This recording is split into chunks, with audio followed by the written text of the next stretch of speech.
And in Northeast Asia, Japan's wartime sexual enslavement of Korean women has long been a source of tension between the two neighboring countries.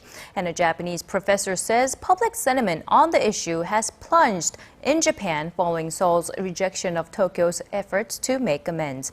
Hwang Sung-hee has this story. Japan has done its best to resolve the issue of its wartime sexual enslavement of Korean women, and the Japanese public will not allow for fresh apologies or a higher degree of compensation than was already given. That's the grim outlook put forward by Yasuaki Onuma, a professor of international law at Meiji University and the former director of the Asian Women's Fund. Set up by the Japanese government in 1995, the fund collected private donations and sent compensation to 364 former comfort women in Taiwan, the Philippines, the Netherlands, and Korea, each of whom received roughly $30,000.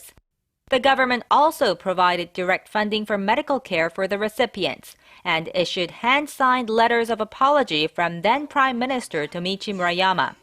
In a recent interview with a group of Korean reporters in Tokyo, Onuma said hardline Korean civic groups were largely responsible for the current impasse. He said the Korean Council for the Women drafted for military sexual slavery by Japan harshly criticized the 7 Korean comfort women who decided to accept the money, saying they were once again selling themselves to Japan by taking Japanese cash. Onuma ruled out a revival of the Asian Women's Fund, pointing to the icy public sentiment in Japan.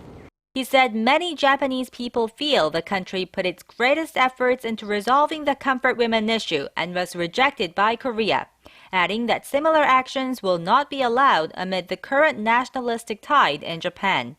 The Japanese professor said the individual happiness of the comfort women must be prioritized and that the issue should not become entangled in the diplomatic feud between Korea and Japan.